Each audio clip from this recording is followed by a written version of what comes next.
नीलाचल निवासाय नित्याय परमात्मने बलभद्र सुभद्राभ्यां जगन्नाथाय ते नमः। जय श्री जगन्नाथ। भक्ति ओडिशा चैनल स्वतंत्र उपस्थापना राशि कल्याण कार्यक्रम को मु आपण को स्वागत जनाऊँगी। ज्योतिर्विद हरिशंकर मिश्र। आज पारंपरिक बिछा 24 दिन पौष मास कृष्ण पक्ष इंग्राजी 2025 मसीहा डिसेम्बर मास 9 तारिख मंगलवार। आज सूर्योदय सकाल 6:13 सूर्यास्त संध्या 5:04। आज तिथि पंचमी दिन 2:29 पर षष्ठी। आज राशि कर्कट राति 2:23 पर सिंह। आज नक्षत्र श्लेषा राति 2:23 पर मघा। आज जदि कौन व्यक्ति मृत्यु हुए ताले पुष्कर दोष एकपाद लगुवर शांति विधान करणीय। आज जोगिनी दक्षिण रे 2:29 पर पश्चिम दिगे रोथुवर से समय से दिग को यात्रा शुभकर्म नहीं। आज पंचम एक निष्ठ पार्वण श्राद्ध तत्सहित षष्ठ पार्वण श्राद्ध। आज निषिद्ध खाद्य बेल और पणस 2:29 पर निम्ब भक्षण निषेध। आज कौन शुभ निर्घंट करा जाए नहीं।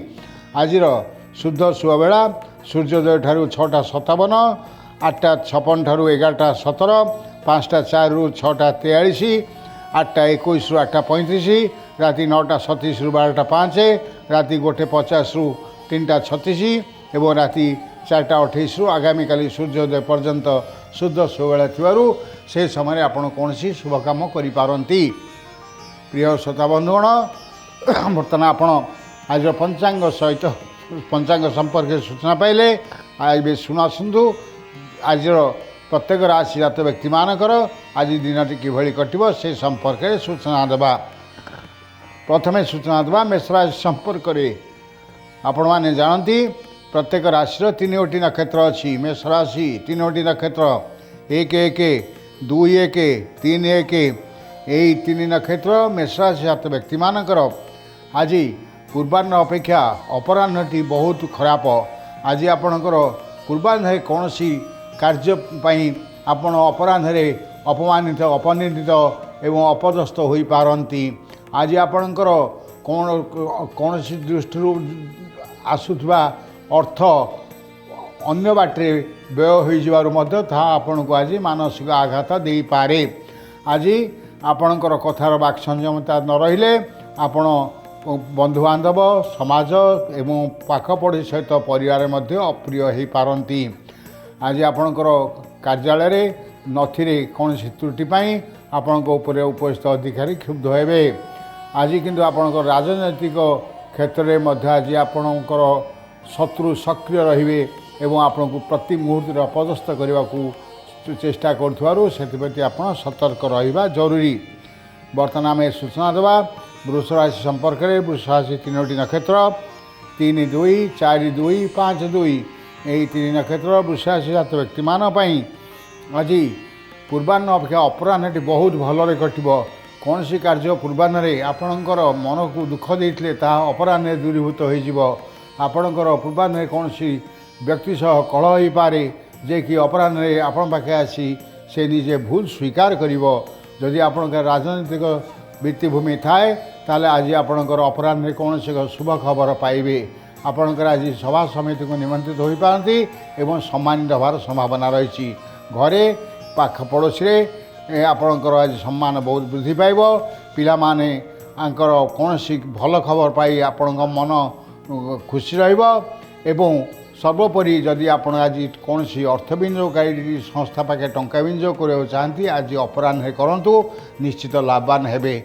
आपणकर व्यवसाय रे आज पूर्वाह्न अपेक्षा अपराह्न भल लाभ हेबो। एवं जदि आपणकर कौन धातु संपर्क व्यवसाय थाए ताले आज आपणकर लाभ बहुत गुण रे बढ़ी जीवो।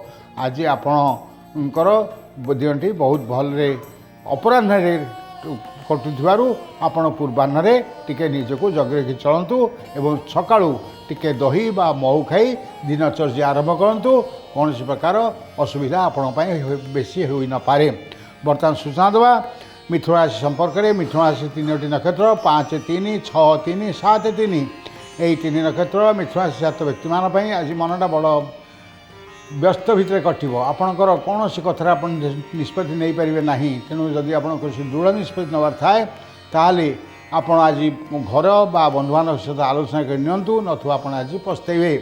ଆପଣଙ୍କର ଆଜି କଥାର ଟିକେ ଖାପଛଡ଼ା ଭାବ ଅନ୍ୟମାନଙ୍କୁ ପାଖରେ ଶତ୍ରୁତା ସୃଷ୍ଟି କରିବାର ସମ୍ଭାବନା ଥିବାରୁ ଟିକେ ବାକ୍ ସଂଯମତା ରକ୍ଷା କରନ୍ତୁ। ଆଜି ଆପଣଙ୍କର କୌଣସି ନା କୌଣସି ଦିଗରୁ ଅର୍ଥ ଲାଭ ହେବାର ସମ୍ବାଦ ଆପଣ ପାଇବେ, କିନ୍ତୁ ଆପଣଙ୍କର କୌଣସି ବକେୟା ଅର୍ଥ ଯଦି କାହା ପାଖରେ ଥାଏ ତାହେଲେ ଆପଣ ଆଜି ତା ସହିତ କୌଣସି ପ୍ରକାର ଆଲୋଚନା କରନ୍ତୁ ନାହିଁ ବା ତାକୁ ଅର୍ଥ ମାଗନ୍ତୁ ନାହିଁ। ଆଜି ଆପଣ କାହାକୁ ଅର୍ଥ ଧାର ଦିଅନ୍ତୁ ନାହିଁ ଏବଂ କାହା ସହିତ ମଧ୍ୟ ଜବାବ କୌଣସି କାର୍ଯ୍ୟ ପ୍ରତି ଜବାବ କରନ୍ତୁ ନାହିଁ ବା ମଧ୍ୟସ୍ଥିର ଭୂମିକା ମଧ୍ୟ ନିଅନ୍ତୁ ନାହିଁ। ବର୍ତ୍ତମାନ ଆମେ ସୂଚନା ଦେବା କର୍କଟ ରାଶି ସମ୍ପର୍କରେ। କର୍କଟ ରାଶି 3ଟି ନକ୍ଷତ୍ର 7, 4, 8, 4, 9, 4 এই 3 ରାଶି କର୍କଟ 3 ନକ୍ଷତ୍ର କର୍କଟ ରାଶି ଜାତ ବ୍ୟକ୍ତିମାନଙ୍କ ପାଇଁ ଆଜି ସୁଯୋଗ ଅପେକ୍ଷା କରି ରହିଛି।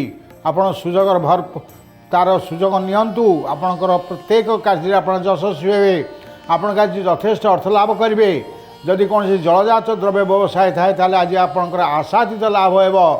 ଆପଣଙ୍କର ଆଜି ସୁଖାଦ୍ୟ ଏବଂ ନବ ବସ୍ତ୍ର ପ୍ରାପ୍ତି ହେବା ସହିତ ଆପଣ ପାଖ ପଡ଼ୋଶୀରେ ଆପଣଙ୍କର ସମ୍ମାନ ବୃଦ୍ଧି ହେବ ଏବଂ ଆପଣଙ୍କର ମଧ୍ୟ ସଭା ସମିତିରେ ଆପଣ ଆଜି ସମ୍ମାନିତ ହୋଇପାରନ୍ତି। ଆଜି ଆପଣଙ୍କର ପିଲାଙ୍କର ପାଠପଢ଼ା ସମ୍ପର୍କରେ କୌଣସି ଏକ ଦୃଢ଼ ନିଷ୍ପତ୍ତି ନେବେ ଏବଂ ଆପଣଙ୍କର ମଧ୍ୟ ଅବିବାହିତ ପୁଅ ଝିଅ ଯଦି ଥାଆନ୍ତି ତାହେଲେ ତାଙ୍କ ପାଇଁ ଆଜି ବିବାହ ପ୍ରସ୍ତାବ ଠିକ୍ ହୋଇପାରେ। ଆଜି ପ୍ରେମୀ ଯୁଗଳଙ୍କର ପ୍ରେମରେ ସଫଳତା ମିଳିବ, କିନ୍ତୁ ଆପଣଙ୍କର ଏହି ସଫଳତା ପଛରେ ଏକ ବିଫଳତା ମଧ୍ୟ ରହିଛି। ତାହା ଆପଣଙ୍କର ଯେପରି ଭୁଲି ନ ଯାଆନ୍ତି ସେଥିପାଇଁ ଆପଣ ଆଜି ଈଶ୍ୱର ମନନଶୀଳ ହୁଅନ୍ତୁ। ବିଶେଷତଃ ଆଜି ଶିବଙ୍କୁ ଆରାଧନା କରନ୍ତୁ ଏବଂ ଶିବଙ୍କ ଜଳ ଲାଗି କରିବା ସହିତ ତାଙ୍କ ଉପରେ 7ଟି ଧଳା ଫୁଲ ଅର୍ପଣ କରନ୍ତୁ। ବର୍ତ୍ତମାନ ସୂଚନା ଦେବା ସିଂହ ରାଶି ସମ୍ପର୍କରେ। ସିଂହ ରାଶି 3ଟି ନକ୍ଷତ୍ର 10, 5, 11, 5, 12, 5 এই 3 ନକ୍ଷତ୍ର ସିଂହ ରାଶି ଜାତ ବ୍ୟକ୍ତିମାନଙ୍କ ପାଇଁ ଆଜି ଆୟ ଅପେକ୍ଷା ବ୍ୟୟ ବହୁତ ଅଧିକ ହେବା ସହିତ କୌଣସି କାର୍ଯ୍ୟ ଆପଣଙ୍କର ଆଜି ସମାପ୍ତ ହୋଇପାରିବ ନାହିଁ। ଅତୀତରୁ ଆରମ୍ଭ ହୋଇଥିବା କାର୍ଯ୍ୟ ଯେ ମିଳିବ ଅସମାପ୍ତ ରହିବ। ଆଜି ଯେଉଁ କାର୍ଯ୍ୟରେ ଆପଣ ହାତ ଦେବେ ତାହା ମଧ୍ୟ ପୂର୍ଣ୍ଣାଙ୍ଗ ରୂପ ନେବ ନାହିଁ, ଯାହାକି ଆପଣ ମନକୁ ବଡ଼ ଅସ୍ଥିର କରାଇବ ଏବଂ ଆପଣଙ୍କର ଆଜି ସଞ୍ଚିତ ଅର୍ଥ ବ୍ୟୟ ହୋଇଥିବାରୁ ମନଟା ବିରକ୍ତି ଭାବ ପ୍ରକାଶ ପାଇବ। ଏହି ବିରକ୍ତି ଭାବ ଆପଣ ଯଦି ପରିବାରରେ ପ୍ରକାଶ କରନ୍ତି ତାହେଲେ ତାହା ମଧ୍ୟ ଭିନ୍ନ ଭାବରେ ପ୍ରତିପାଦିତ ହୋଇ ଆପଣ ମନକୁ ଆହୁରି ଅଶାନ୍ତ କରାଇବ। ଆପଣଙ୍କର ଆଜି କୌଣସି ନା କୌଣସି ଲୋକ ସହିତ ପୂର୍ବ ପରିଚିତ ଲୋକ ସହିତ ଆପଣଙ୍କର ହଠାତ୍ ଦେଖା ହୋଇଯିବା ଫଳରେ ଆପଣଙ୍କ ମନକୁ କିଛି ଆନନ୍ଦ ମିଳିପାରେ, କିନ୍ତୁ ସେ ଲୋକଠାରୁ ଆପଣ କୌଣସି ଦୁଃଖଦ ସମ୍ବାଦ ବା କୌଣସି ଖରାପ ସମ୍ବାଦ ପାଇବାରୁ ଆପଣ ମନଟା ମଧ୍ୟ ବିରକ୍ତି ଆସିପାରେ। ଆଜି ଆପଣଙ୍କ ପାଇଁ କୌଣସି ଯେତିକି ଭଲ ରହିଛି ସେତିକି ମନ୍ଦ ରହିଥିବାରୁ ଆଜି ଆପଣ ଟିକେ ଈଶ୍ୱର ମନନଶୀଳ ହୁଅନ୍ତୁ। ବିଶେଷତଃ ଆଜି ଆପଣ ସୂର୍ଯ୍ୟଙ୍କୁ ଅର୍ଘ୍ୟଦାନ କରନ୍ତୁ, କିଞ୍ଚିତ୍ ଶୁଭଫଳ ପାଇପାରନ୍ତି। ବର୍ତ୍ତମାନ ସୂଚନା ଦେବା କନ୍ୟା ରାଶି ସମ୍ପର୍କରେ। କନ୍ୟା ରାଶି 3ଟି ନକ୍ଷତ୍ର 12, 6, 13, 6, 14, 6 ଏହି 3 ନକ୍ଷତ୍ର କନ୍ୟା ରାଶି ଜାତ ବ୍ୟକ୍ତିମାନଙ୍କ ପାଇଁ ଆଜି ଦିନ 2ଟା 29 ମଧ୍ୟରେ କୌଣସି ପ୍ରକାର ଅସୁବିଧାର ସମାଧାନ ଠିକ୍ ତା ପରେ ପରେ ଆପଣଙ୍କର ହୋଇଯିବ। ଯଦି କାହା ସହିତ କଳହ ହୋଇଥାଏ ତାହେଲେ ତାହାର ସମାଧାନ ହେବା ସହିତ ଯଦି ଆପଣଙ୍କର କୌଣସି ନୈରାଶ୍ୟ ଭାବ ଥାଏ ତାହାର ଆଶାର ନିଶ୍ଚୟ ଉଦୟ ହେବ। ଦିନ 2ଟା 29 ପରେ ଆପଣଙ୍କର ଆଜି କୌଣସି ଏକ ବଡ଼ ଧରଣର ସୁଯୋଗ ଆପଣଙ୍କ ପାଖକୁ ଆସିବ, କିନ୍ତୁ ଯଦି ଆପଣଠାରୁ ହାତ ଛଡ଼ା କରିବେ ତାହେଲେ ପସ୍ତେଇବେ। ଆପଣଙ୍କ ଆଜି ରାଜନୈତିକ ପତିଆରା ବଢ଼ିବ। ଆଜି ଆପଣଙ୍କର ପିଲାମାନେ ଏବଂ ପରିବାର ସମ୍ପର୍କରେ ବହୁତ ଉନ୍ନତି ହେବ, କିନ୍ତୁ ଆପଣଙ୍କର କୌଣସି ଏକ ଭାଇ ଭ୍ରାତୃ ସମ୍ପର୍କରେ ମଧ୍ୟ ତିକ୍ତତା ଆସିବାର ସମ୍ଭାବନା ରହିଛି। ତେଣୁ ଆପଣଙ୍କର ଆଜି ବାହାରେ ଯେତିକି ସମ୍ମାନ ବୃଦ୍ଧି ହେବ, ଘରେ ଭାଇମାନଙ୍କ ପାଖରେ ସେତିକି ସମ୍ମାନ ହାନି ହେବାର ସମ୍ଭାବନା ରହିଛି। ବର୍ତ୍ତମାନ ଆମେ ସୂଚନା ଦେବା ତୁଳା ରାଶି ସମ୍ପର୍କରେ। ତୁଳା ରାଶି 3ଟି ନକ୍ଷତ୍ର 14, 7, 15, 7, 16, 7 ଏହି 3 ନକ୍ଷତ୍ର ତୁଳା ରାଶି ଜାତ ବ୍ୟକ୍ତିମାନେ ଆଜି ଆପଣ ଯେଉଁ କାର୍ଯ୍ୟ କରିବେ ସେ କାର୍ଯ୍ୟରେ ସଫଳ ହେବେ। ଯଦି ଆପଣ କୌଣସି ଭଲ କାମ କରିବେ ତାହେଲେ ସେଥିରେ ଯେତିକି ସଫଳ ହେବେ, ଯଦି କୌଣସି ଖରାପ କାମ କରିବେ ତାହେଲେ ମଧ୍ୟ ସେତିକି ସଫଳ ହେବେ। किंतु आपण जो खराब काम करेंगे तार प्रतिफल आपण भविष्य पाइबार संभावना थिबारु सेथिर विरत रहिबा आपण पई विज्ञतार कार्य हेब। आज आपणकर बकेया अर्थ लाभ हेब एवं जो आज आपणकर कार्यालय रे कोनोसी शुभ खबर मध्य आपण आज पाइबे किंतु आपणकर अन्य को जदि हैरान करिवार मनोवृत्ति आपण रहे आपण आज हेतु निवृत्त रहिबा आपण पई भविष्य पई बहुत भल। आपणकर कोनोसी दूर स्थान को हठात यात्रा करने को पड़ पारे एवं विशेषतः पुओ बा झीकर विवाह प्रस्ताव आज प्रस्ताव आसव एवं से संपर्क मध्य आज आप प्राक आलोचना करिपारंती। आज आप घर को जदि कौन से नूतन द्रव्य किणवा चाहती ताले किणतु निश्चित लाभ हेब। सर्वोपरि जदि अर्थ लगाणकारी संस्था टंका विनियोग करने थाए ताहा मध्य करिपारंती। वर्तमान सूचना देवा बिछाराशि संपर्क में बिछाराशि 3टी नक्षत्र 16, 8, 17, 8 एवं 18 यही 3 नक्षत्र बिछाराशि हाथ व्यक्ति मानक आज दिनटी सेते भल नुहे। आज आप मानसिक कष्ट शारीरिक कष्ट एवं आपणकर आज मनटा चिड़चिड़ा भाव प्रकाश पाइब।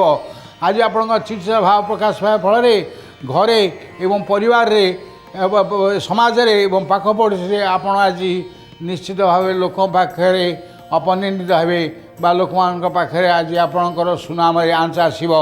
जदि आपणक राजनैतिक पृष्ठभूमि थाए ताले आज आपण काहाकू कौन सी प्रकार जवाब प्रतिश्रुति दिंतु ना बर राजनीति क्षेत्र में आज आप शत्रुता बहुत वृद्धि पाथु अन्य मान तार भरपूर सुजोग नहीं पारती। आज आपणकर कौन सी दुसंवाद आपण मन को आज अथय कर विशेषतः बंधु बा ज्ञाति परिजन कहार शारीरिक असुस्थता बा शोक संवाद आज आप पाइबार संभावना रही। वर्तमान सूचना देवा धनुराशि संपर्क में धनुराशि 3टी नक्षत्र 19, 9, 20, 9, 21, 9 यही 3 नक्षत्र धनुराशि व्यक्ति मैंने आज हाथे माफी चाखेंडे चलतु। प्रति पादे आपंकर आज विपद अच्छी। आज आपंकर अर्थहानि हेब। आज आपंकर शारीरिक पीड़ा अनुभव करेंगे। आज आप कार्यालय नथिरे कौन त्रुटि आप उपस्थित अधिकारी द्वारा भर्षित व अपमानित हेबे। आपंकर आज समाज रे आपंकर लोक आप निज लोक आपंकर शत्रुता आचरण करेंगे। घरे भ्रातृविवाद सृष्टि हेब। कौन सी जमी जमा को केन्द्र कर आप थाना कोर्ट कचेरी द्वारस्थ हो पारती। तेणु आज आप ईश्वर मननशील हूँ। विशेषतः आज आप माँ तारा को आराधना करने सहित सकाल टे हलदी मिश्रित जल स्नान करूँ किंचित शुभफल पाइपारती। वर्तमान सूचना देवा मकर राशि संपर्क में मकर राशि 3टी नक्षत्र 21, 10, 22, 10, 23, 10 यही 3 नक्षत्र मकर राशि हाथ व्यक्ति मान आज घातवार सत्वे चंद्र शुभर थी आपण आज समस्त विपद दूरे जीव।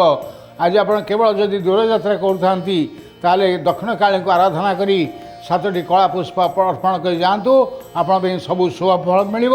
आप आज दाम्पत्य जीवन सुख पिला मानक पाखे आपणकर आज सम्मान बहु गुण में बढ़ीज एवं पिला मानकर भल काम पे आपणकर आज सम्मान बढ़िबार संभावना रही। आज आपणकर बकेया अर्थ प्राप्ति हेब। कौन से एक शुभ संवाद आपना पाइबे एवं आपणकर जदि क्या सहित सामाजिक स्तर में मान मनांतर होता है आज तार समाधान हो संभावना रही। कार्यालय कार्यालय आपणकर आज टी आनमना भाव अन्य मानक मन में प्रश्नवाची सृष्टि करि पारे। वर्तमान सूचना देवा कुंभ राशि संपर्क में कुंभ राशि 3टी नक्षत्र 23, 11, 24, 11, 25, 11 यही 3 नक्षत्र कुंभ राशि व्यक्तिंकर आज शत्रु परास्त हे। आपण विरुद्ध जो मैंने कुच्छाटना करेंगे से निजे निज पदस्थ हे। आज आपणकर यथेष्ट अर्थ लाभ हो।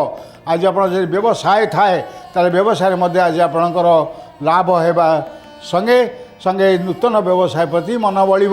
आज आपणकर नूतन वस्त्र बा सुखाद्य प्राप्ति सह कौन सी ना कौन सी स्थान सम्मानित होगापी आप आज सूचना पाइबे। आपण जदि लेखा पढ़ी थाए ताले आज आप लेखा पढ़ा पर आपणकर यथेष्ट सुनाम बढ़। आपणकर आज दिनटी बहुत भलरे कटिब। वर्तमान सूचना देवा मीन राशि संपर्क में मीन राशि 3टी नक्षत्र 25, 12, 26, 12, 27, 12 यही 3 नक्षत्र मीन राशि हाथ व्यक्ति मानकर आज अर्थहानि आय अपेक्षा व्यय बहुत अधिक हो। मनटा दुख हम ଆପଣ ସଞ୍ଚିତ ଅର୍ଥ ବ୍ୟୟ ହୋଇଯାଇପାରେ ବା ଆପଣ ଆଜି ଋଣଗ୍ରସ୍ତ ହୋଇପାରନ୍ତି। ଅପରପକ୍ଷରେ ଆଜି ଆପଣଙ୍କର ବା ଆପଣଙ୍କ ପରିବାରରେ କାହାର ଶାରୀରିକ ଅସୁସ୍ଥତାକୁ ନେଇ ଆପଣ ଆଜି ଚିକିତ୍ସକଙ୍କ ପରାମର୍ଶ ନେଇପାରନ୍ତି। ଆଜି ଆପଣଙ୍କର ମଧ୍ୟ କାର୍ଯ୍ୟାଳୟରେ କୌଣସି ସହକର୍ମୀଙ୍କ ସହିତ ବଚସା ହେବାର ସମ୍ଭାବନା ଏଡ଼ାଇ ଦିଆଯାଇ ନପାରେ। ତେଣୁ ଆଜି ଆପଣ ମୁଖ୍ୟ କର୍ତ୍ତୃପକ୍ଷଙ୍କର ସାମ୍ନାସାମ୍ନି ହେବାଟା ଆପଣ ପାଇଁ ଆଜି ବିଜ୍ଞତାରେ କାର୍ଯ୍ୟ ହେବ ନାହିଁ। ଆଜି ଆପଣଙ୍କର ସୁଖାଦ୍ୟ ମିଳିପାରେ, କିନ୍ତୁ କୌଣସି ପ୍ରକାର ନୂଆ ଜିନିଷ କିଣିବା ପାଇଁ ଆଜି ଆପଣ ମନ ବଳାନ୍ତୁ ନାହିଁ ବା କୌଣସି ନୂଆ ଜିନିଷ କିଣିବା ପାଇଁ ଆପଣ ଆଜି ଚୁକ୍ତିବଦ୍ଧ ହୁଅନ୍ତୁ ନାହିଁ। କୌଣସି କ୍ଷେତ୍ରରେ କାହାକୁ କୌଣସି ଜବାବ ଦିଅନ୍ତୁ ନାହିଁ ଏବଂ ମଧ୍ୟସ୍ଥି ଭୂମିକା ଗ୍ରହଣ କରନ୍ତୁ ନାହିଁ, ଯାହାକି ଆପଣ ପାଇଁ ଭବିଷ୍ୟତରେ ଅନେକ କ୍ଷତି କରିପାରେ। ପ୍ରିୟ ଶ୍ରୋତା ବନ୍ଧୁଗଣ, ଆପଣମାନେ ଆଜିର ପଞ୍ଚାଙ୍ଗ ସହିତ ବର୍ତ୍ତମାନ 12ଟି ରାଶି ଜାତ ବ୍ୟକ୍ତିମାନଙ୍କର ଆଜି କିଭଳି ଘଟିବ ସେ ସମ୍ପର୍କରେ ସୂଚନା ପାଇଲେ। ଆପଣଙ୍କ ସହିତ ଦେଖା ହେବ ଆଗାମୀକାଲି ଠିକ୍ ଏହି ସମୟରେ ଏହି ଚ୍ୟାନେଲରେ। ସେତେବେଳେ ପର୍ଯ୍ୟନ୍ତ ବିଦାୟ ଦିଅନ୍ତୁ। ଜୟ ଶ୍ରୀ ଜଗନ୍ନାଥ, ଜୟ ଶ୍ରୀ ଜଗନ୍ନାଥ, ଜୟ ଶ୍ରୀ ଜଗନ୍ନାଥ।